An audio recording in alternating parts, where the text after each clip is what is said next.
Hola, estamos con Cristina Rosenvinge, que acaba de lanzar su nuevo disco, Los versos sáficos. Gracias por venirte aquí a pasar este ratito en el diario. Preguntarte, lo primero de todo, para quien no lo sabe, ¿quién fue Safo? Pues Safo es una poeta griega famosísima en la antigüedad, del siglo VII a.C., que es la que da lugar a dos adjetivos, sáfico y lésbico, porque era Safo de Lesbos. Su poesía es la precursora de la poesía lírica y en contraste con la épica, ella, toda su temática no es la guerra sino el amor. Y la mayor parte de su obra ha desaparecido, así que a día de hoy es un misterio, solamente con lo que queda solo se puede hacer un librito así. ¿Y qué has hecho tú con estos versos, ¿no? para bueno, ahora tener estas canciones que son las que ya podemos escuchar? Esto, en primer lugar, llegó a mí por un encargo de la productora Focus, que me encargó que ideara un espectáculo sobre Safo para el Festival de Mérida. Ese fue el origen del proyecto. Entonces ahí empecé a jugar con los versos de Safo para devolverles la música, porque la poesía de Safo no era escrita, era poesía cantada. En realidad se interpretaba con una lira delante de grandes audiencias, o sea que era una cantautora en toda regla. La dificultad aquí, ¿no? El trabajo de orfebrería ha estado en tomar los... No puedo, yo no hablo griego, y además es griego eólico, es un dialecto, con lo cual ahora me he acostumbrado a oír las sonoridades, pero no lo entiendo. Pero he trabajado sobre las traducciones de Aurora Luque, sobre todo, y Dan Carson también, que la tradujo al inglés, y desde ahí he reconstruido todos los versos para darles forma de canción popular. Intuyo que también hay una parte, ¿no?, de reivindicar la obra de esta mujer, ¿no?, que quizás como tantas otras no han ocupado el lugar, ¿no?, que merecían dentro de los libros de historia. No sé si también hay una parte de ahí, de querer traerla al presente, por eso. Sí, evidentemente todo esto se puede encuadrar dentro de una corriente que hay actualmente que pretende rescatar el trabajo y sobre todo volver a poner en su lugar no solo en la genealogía, sino también como referentes que han funcionado durante siglos y que se han perdido. O sea, volver a darle a Safo la importancia que tuvo en su momento, que fue tremendamente influyente en su tiempo y también en el tiempo de los romanos, que pues, fue imitadísima y se habla de ella y luego se convirtió en un personaje mitológico casi, que su figura fue utilizada como personaje en un montón de pinturas, óperas. Ovidio la transformó en un personaje dentro de sus heroídas y lo que es más hiriente es que le inventó un suicidio por amor a un hombre, cuando Safo en toda su poesía lo que prevalece con mucho y destaca enormemente es su creencia por las mujeres. Es posible que fuera bisexual, pero desde luego los poemas que escribió a las mujeres son muchísimo más ardientes. Al escuchar el disco sí que es verdad que hay como una cosa muy presente, ¿no? Evidentemente el amor, también está el deseo, la pasión y vida como sin culpa, ¿no? A mí me llamaba la atención porque, claro, ahora parece que hablamos más de esto, ¿no?, de las mujeres, de despojarnos de la culpa a la hora de hablar de nuestro propio deseo, y esta mujer lo hacía hace muchísimo tiempo. Sí, y me encantaría decir que en la era precristiana esto era así, pero no, Safo es una excepción como tantas otras. Safo pertenecía a una sociedad, la isla de Lesbos, que era la periferia de Atenas. Entonces había una cierta libertad. Ella tuvo ahí una oportunidad de desarrollar su talento y de que se diera a conocer en todas partes. Además, sienta un precedente, ¿no? Crea un canon que luego es imitadísimo. Así que la calidad de su poesía era tan incuestionable que, bueno, pues que se puso por encima del hecho de ser mujer, ¿no? Pero quiero decir que no hay una escuela. Hay unas cuantas poetas griegas detrás de Safo, pero no es que haya, digamos, el mismo cuerpo de obra equivalente al masculino, ¿no?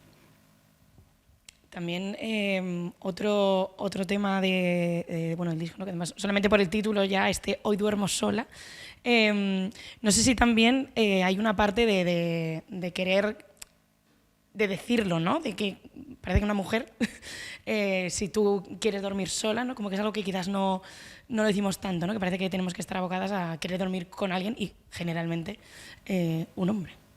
Bueno, este verso que es de Safo, o sea, yo he metido, como la mayor parte de la obra de Safo está perdida, yo he metido mucho de lo mío, siempre siendo fiel a su espíritu, pero he metido mucho.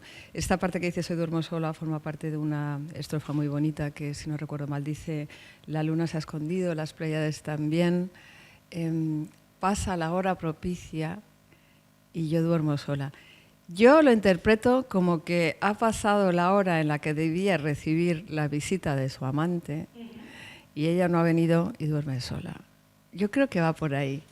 Pero también lo puedes reivindicar como, o sea, lo puedes interpretar como una reivindicación de la vejez, porque en otro poema también habla de sus rodillas que le duelen, de que se le está volviendo el pelo blanco, lo cual demuestra que no se suicidó por amor siendo joven, como decía Ovidio. Y puede que sea esto, ¿no? La hora propicia que ha pasado en realidad es su momento de ir corriendo como una cabra detrás de todas las mujeres guapas. Así que también se puede interpretar como que ha llegado a su punto de serenidad y madurez. No lo sé, son interpretaciones personales, que para eso está la poesía, para que tú te encuentres ahí si quieres, ¿no? Para que tú lo adaptes a lo que quieras. Para mí tiene esa ambivalencia que a veces pensaba que era una cosa y a veces pensaba que era otra, ¿no? ¿Y hay algo en esta poeta con lo que tú te sientas identificada? Porque claro, te has empapado, ¿no? de todo, de lo que se ha podido rescatar de su obra. Bueno, fundamentalmente lo que a mí me gusta de Safo y me recuerda es que la búsqueda de la belleza es una misión muy digna a la que no debemos renunciar. Mi carácter en general es menos hedonista. Yo soy más de la escuela del norte, más de la escuela de Esparta, si te digo la verdad. He recibido una educación, me han educado para la austeridad y el sacrificio y tengo que luchar contra eso todavía a diario. O sea que en ese sentido soy poco hedonista, disfrutona abandonarte al vino y al sol, ¿no? Como dice ella en otro poema. O sea, creo que sí, no vendría mal un poco más de ser un poco más sáfica y menos espartana. Bueno, estamos todavía a 2023, que también se han cumplido 30 años de que me parta un rayo, y quería también preguntarte un poco, mirando hacia atrás, ¿no? en tu carrera, ¿qué tal te llevas tú con la nostalgia, ¿no? Porque aquí sí que hubo una gira con estas canciones, pero no era algo habitual en ti el repetir repertorio. Efectivamente, yo nunca he querido mirar atrás porque es muy peligroso. En el momento que empiezas a hacer concesiones a la nostalgia, pues te conviertes ya en un artista de nostalgia. Y yo me interesa mucho más estar en el ahora y creo que todavía tengo mucho por hacer. Pero llegó el momento de que Me parta un rayo cumplía 30 años y había una cierta expectativa de que eso se celebrara y yo dije, bueno, pues ¿por qué no? Vamos a hacerlo. Y planeé al principio hacer 4 conciertos, volver a tocar esas canciones, que fue muy divertido volver a sacarlas y volver a encontrarme conmigo misma a los 25 años cuando escribí esas canciones, que todo había un montón de cambios de acordes, esto iba rapidísimo, no había sitio para respirar entre frase y frase. Pues volver a encontrarme con eso y la gira se empezó a alargar y ahora, bueno, en Latinoamérica he hecho ya como 6 viajes y ahora voy a hacer el 7º en febrero, porque es un disco que allí se ha convertido en un clásico, que suena en la radio a diario y que mucha gente no pudo verlo en directo en su momento, porque tampoco lo toqué mucho, la verdad. Bueno, y gente que no había nacido cuando ese disco salió lo quiere escuchar, así que he estado haciendo esa gira, que es un contrapunto maravilloso porque es otro espíritu completamente distinto.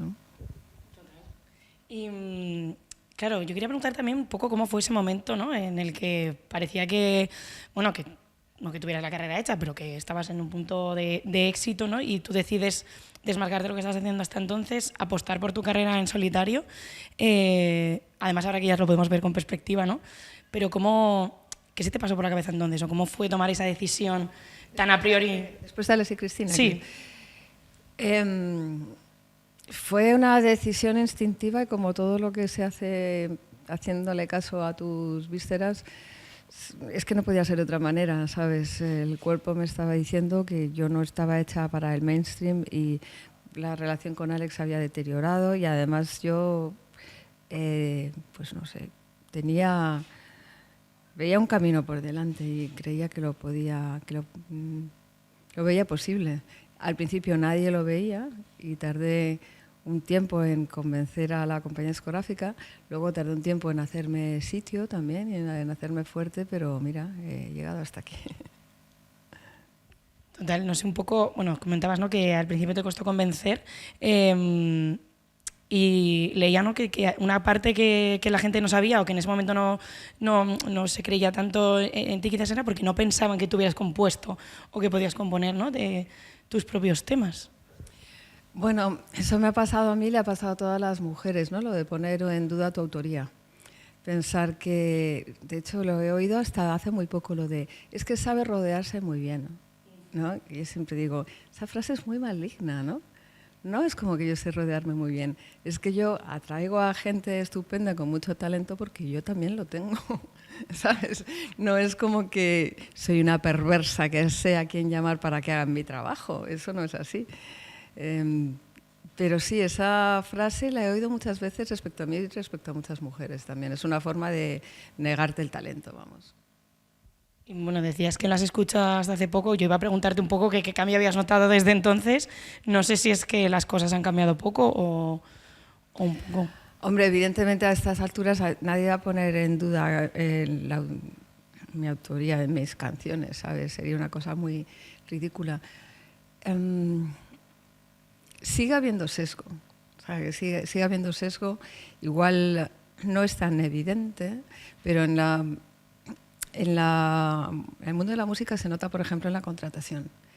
Si tú notas, si tú analizas los carteles de los festivales, por ponerte un ejemplo, y ves la presencia femenina que hay en el cartel, te darás cuenta que es muy inferior a la masculina. Hay digamos, la industria sigue estando dirigida por hombres y con criterio masculino, es decir, que programan lo que a ellos, eso con lo que ellos se identifican, ¿sabes? El otro día vi una película en Filmin, esta Saint-Omer, que es maravillosa, que te recomiendo que veas, y me entretuve luego mirando los comentarios. Y había un señor que decía, yo como no soy mujer ni negra, no entiendo esta película. Y pensé, mira, este hombre ha verbalizado algo que realmente es así. Sabes que es un problema de los hombres para identificarse con las mujeres y yo ya ni te cuento con las mujeres negras, ¿no? O sea, ahí hay un problema de base, que es que las mujeres desde el principio nos hemos identificado con lo masculino porque representaba lo universal y lo contrario es un camino por hacer. Es decir, el tomar a una mujer como tú, no, o sea, tu referencia intelectual o artística sigue siendo algo excepcional. Pregúntale a los artistas masculinas cuáles son sus referencias y casi siempre te nombrarán hombres. O si ves lo que tienen en su casa y escuchan o leen, casi siempre hay una gran mayoría. Entonces hay un problema ahí, hay una falta de permeabilidad desde un sexo hacia el otro que es muy evidente, que afecta a cómo percibimos las cosas. Lo cual, ¿qué quiere decir? Pues que da la sensación de que la música que hacemos las mujeres no va a ser entendida por todo el mundo, ¿sabes? O apreciada por todo el mundo. Razón por la cual muchas mujeres deciden cantar en bragas, pero eso es otro tema totalmente respetable, ¿eh? Que es un caballo de Troya. Es decir, de la única manera que me dejas entrar es en bragas, pues me pongo en bragas para que me escuches. O sea, utilizas tu cuerpo, que es tu arma, pues porque es el arma que tienes, ¿no? Me parece una táctica que, bueno, está comprobadísima que es muy eficaz. Sí, pero a la vez también criticada, ¿no? Quiero decir que... No hay que criticarla, no es... no, ¿tú crees no digo que tú o yo la tengamos que criticar, sino que incluso a la mujer que decide, o sea, artista que pasa por este aro, por así decirlo, ¿no? Y que quizás se exhibe más su cuerpo o en sus giras, en sus escenarios, como que también se ha puesto un poco a veces el grito en el cielo, ¿no? Decir, Dios mío, ¿Por qué baila así o por qué viste así? A mí me parece que es algo absolutamente natural. Si tú te vas al Museo del Prado, bueno, para empezar, no hay el porcentaje de mujeres en los cartelitos es minúsculo, el porcentaje de mujeres en los cuadros es mayúscula y probablemente, yo te diría que el 60% están desnudas o semidesnudas y probablemente me estoy quedando corta, es más del 70%. Lo cual quiere decir que utilizar la desnudez en las mujeres como arma artística es una consecuencia natural de cómo se ha creado, de cuáles son nuestras raíces culturales. Es totalmente normal. ¿Y tú crees que esto es reversible?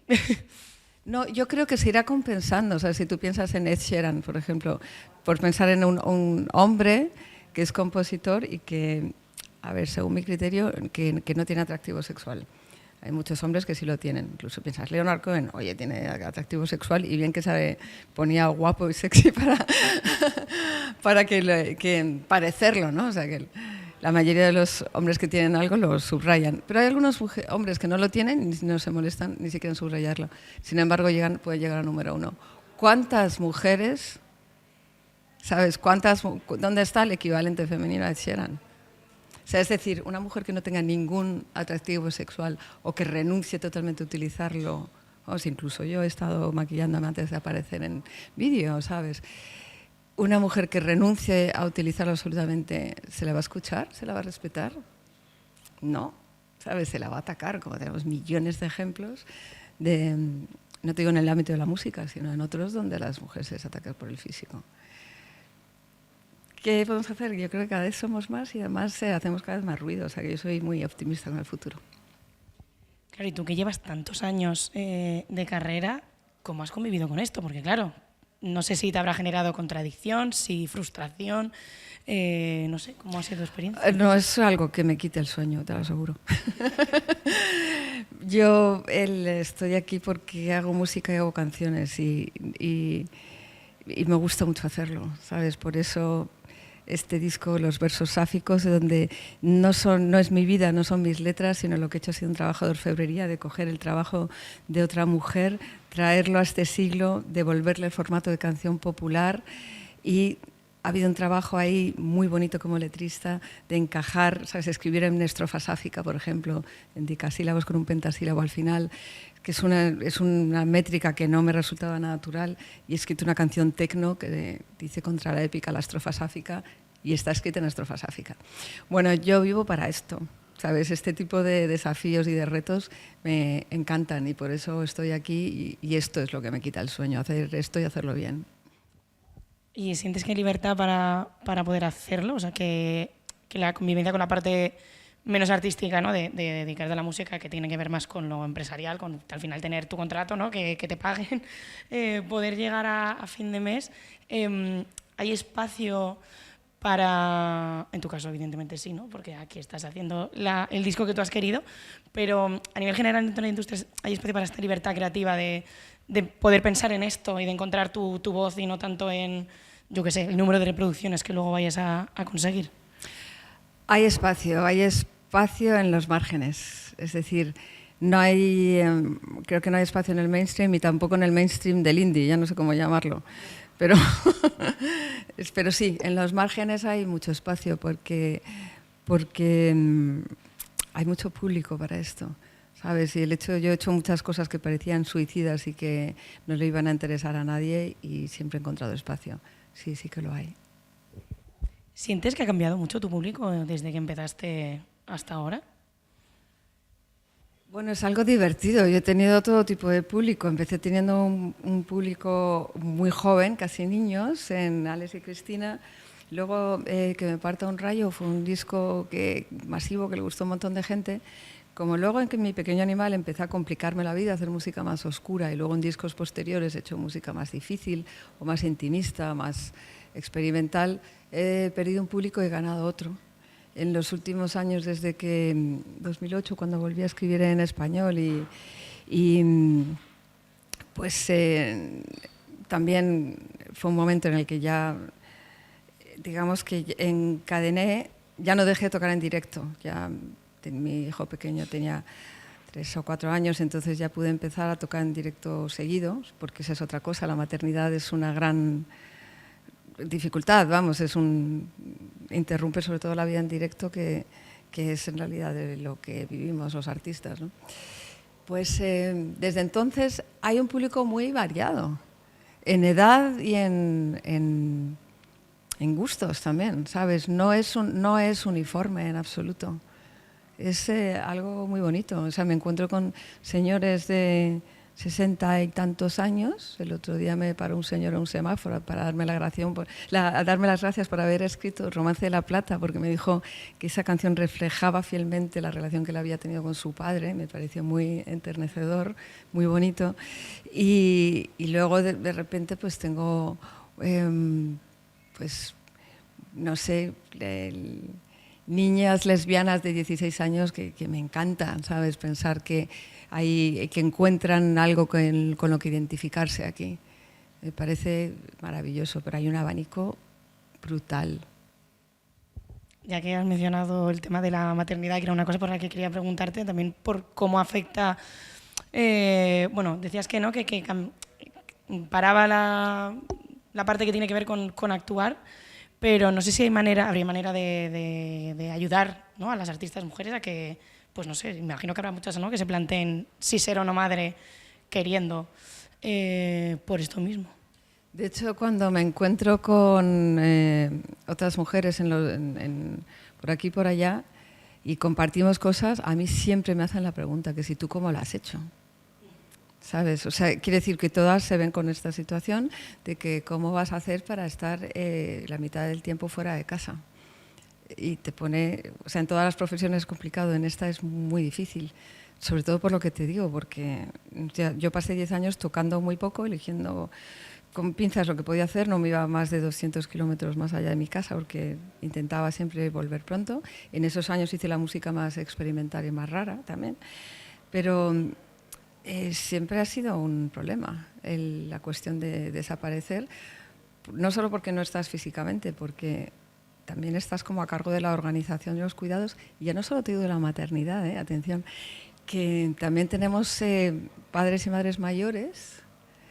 Mi madre era mayor y por suerte yo tengo hermanos mayores que han podido ocupar ese sitio, pero es que ahora mismo que todo el mundo es hijo único, tiene otro hermano como mucho, 3 como mucho, cuando llegue el momento en que hay que cuidar a los mayores, tampoco las mujeres van a poder ir de gira.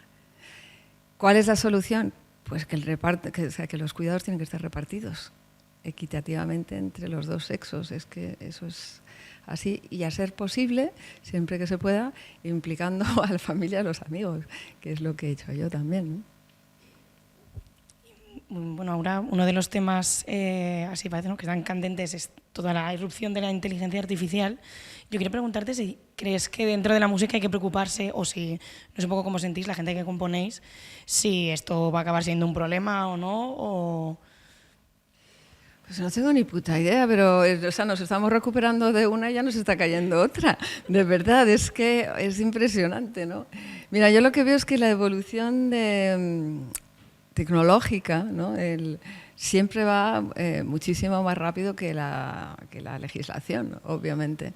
Entonces, cada vez que hay una revolución tecnológica y que cambia el formato, nosotros dejamos de cobrar, ¿sabes? Nos ha pasado desde el principio de los tiempos, cuando pues Chuck Berry vendía una canción a una persona sin saber que iba a imprimir 50.000 singles con eso y que él no iba a cobrar un duro de los 50.000, que le habían comprado la canción por $100, ¿sabes? Pues ahí es donde empieza este problema. O sea que la distribución de nuestra música, que en este momento es casi gratuita, o sea, lo que cobramos por la distribución digital es prácticamente nada, pues ahora ya encima viene la inteligencia artificial a robarnos nuestras voces, ¿no? No sé, alguien me dijo que había pedido a la inteligencia artificial que escribiera una canción mía y lo que salía era un churro horroroso. O sea, que está muy lejos todavía de imitar a los artistas, pero sí que hay herramientas ya para que tú firmes un contrato con Universal en el que esté el copyright de tu voz, tú te mueras y te pongan a hacer dúos con todo Cristo cuando ya estás muerto. O sea, esa tecnología ya existe, claro.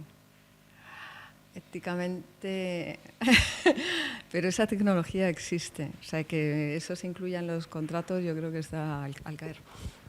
O sea, que todavía no está esto que acabas de decirme, ¿o que sí? No lo sé porque yo no he negociado con una major últimamente. Yo hace tiempo que me pasé al mundo indie y lo mío lo llevamos entre 3 mujeres y yo, ¿sabes? Y es todo un poco como en los primeros 80, vamos, es prácticamente do it yourself, somos muy independientes, no hay este tipo de... Pero bueno, es verdad que luego cuando sale a las ondas es que no sabemos lo que va a pasar.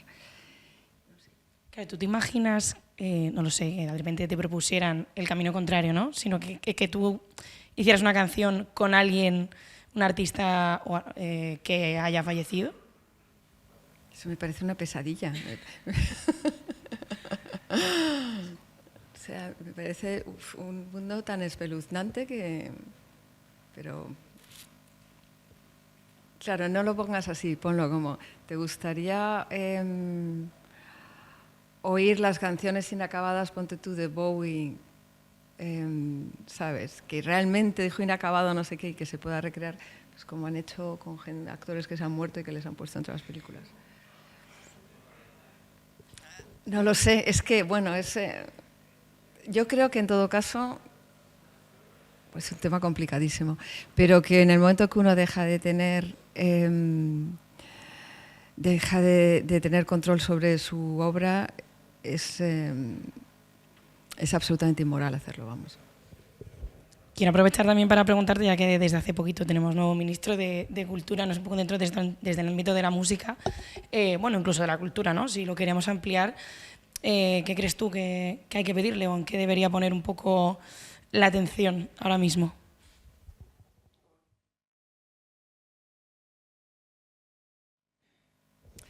Bueno, yo creo sobre todo que la inversión pública tiene que atender a razones, sobre todo de criterios de inclusión. O sea, creo que, por ejemplo, pues lo que hablábamos antes, un festival que no programe mujeres no debería tener financiación pública, por ejemplo. O que debería haber un festival paralelo donde entren todas las mujeres que no han entrado en ese festival, que también podría ser una posibilidad porque a lo mejor es que son públicos distintos. Pero creo que sí que se debería hacer atender a criterios, o sea, es decir, que una razón muy lógica, si los impuestos los pagamos todos, pues el dinero de nuestros impuestos debería ir para todos también. Entonces, se debería examinar muy de cerca, no solamente que haya mujeres en el cartel, sino que, porque muchas veces las hay, pero lo que cobran no es lo mismo. O sea, que atender también a la brecha salarial en el mundo de la música, que también existe.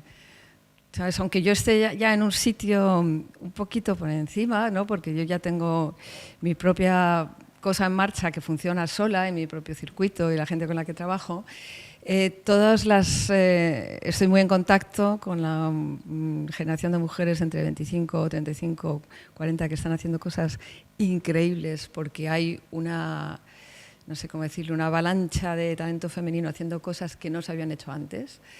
Creo que a todas esas mujeres hay que darle espacio y hay que darles dinero para que desarrollen sus proyectos. Bueno, dentro de toda tu carrera podemos decir que tú eres una mujer, ¿no?, que siempre ha mostrado, no ha tenido reparos, ¿no?, en decir soy feminista.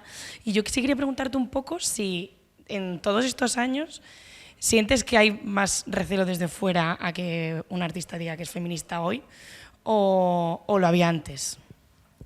Cuando yo decía en los 90 que era feminista, la gente me miraba sin entender nada, porque pensaban que una feminista era una señora con bigote que quemaba sujetadores, fíjate.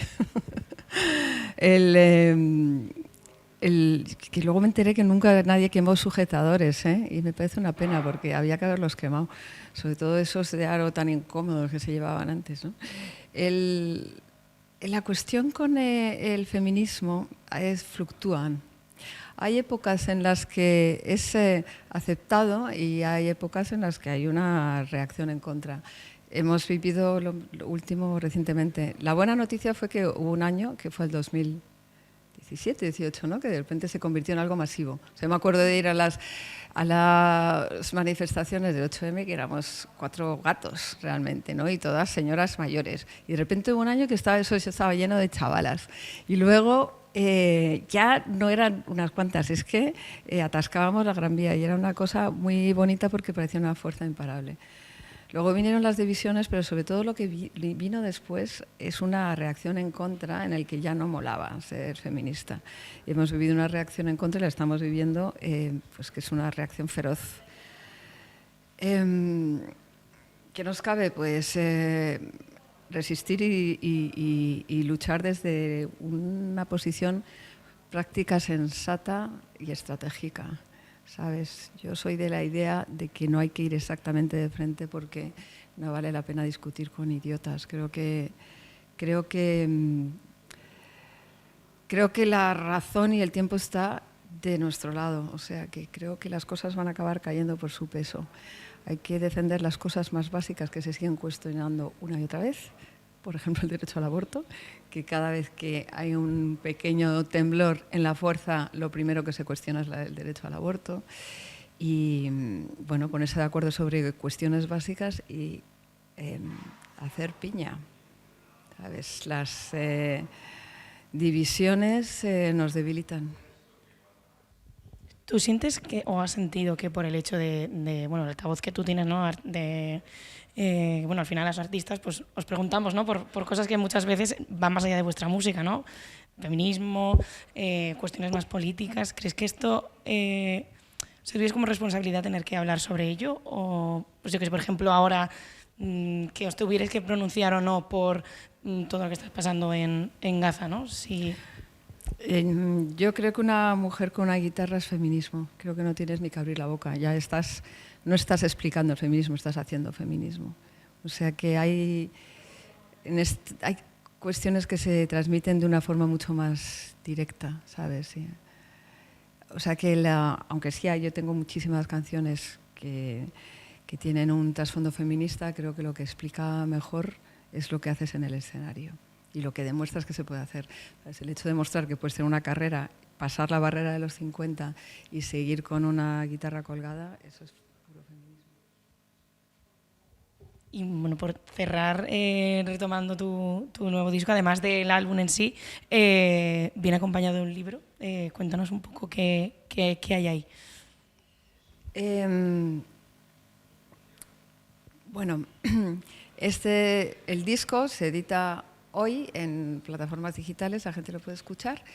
El vinilo va a tardar un poco en llegar porque las fábricas están colapsadas, pero tenemos una bonita sorpresa, que es este librito que hemos editado, es una especie de fanzine de lujo, con las letras, viene dentro también fotografías de mis apuntes, con lo cual se puede seguir muy bien la construcción de cada una de las canciones. Se ve en unos ejemplos concretos de dónde han nacido. Se hace referencia de qué fragmentos viene cada parte de la canción. Y luego en una canción, por ejemplo, viene la versión en griego, la traducción de Aurora Luque, y luego viene mi adaptación para que se vea cómo es el trabajo que he hecho. Y luego está el mito de Tito no contado, un texto personal y sobre todo una colección de fotos preciosa de Pablo Zamora, en la que me vestí con ropa de Carlota Barrera, que se encargó de toda la cuestión de dirección artística. Hicimos una especie de aquelarre sáfico ahí en Segovia. Y estas son las fotos que lo ilustran. El diseño es de Karen Elsen. Has dicho, perdona, que las fábricas de vinilos están colapsadas. Sí. Que no podéis lanzar... Las fábricas de vinilo, en su momento se desmantelaron, entonces cuando el vinilo volvió, pues hay muy pocas fábricas y está ocurriendo esto, que se hacen tapones. Madre mía, parece como el mundo a tope de plataforma digital. De repente ha habido también un boom con los vinilos hasta el nivel de que no podéis lanzarlo a la vez. Ya. Jolín. Madre mía. Pero bueno, sí, también va a haber presentación en directo, ¿no? Ya para así que la gente le quede claro cuándo puede ir a ver cuando lanzas el concierto, ¿no? Cuando presentes sobre el escenario. El 10 de enero en Inverfest vamos a estar tocándolo por primera vez en Madrid y en cualquier parte, el 10 de enero. Pues nada, allí habrá que estar. Mucha suerte con, bueno, con el lanzamiento del disco que ya está, bueno, que ya se puede escuchar. Y nada, muchísimas gracias por, bueno, por este ratito y haber compartido, ¿no? con el diario tu música, pero sobre todo pues también todo lo que hay detrás. Muchísimas gracias a ti.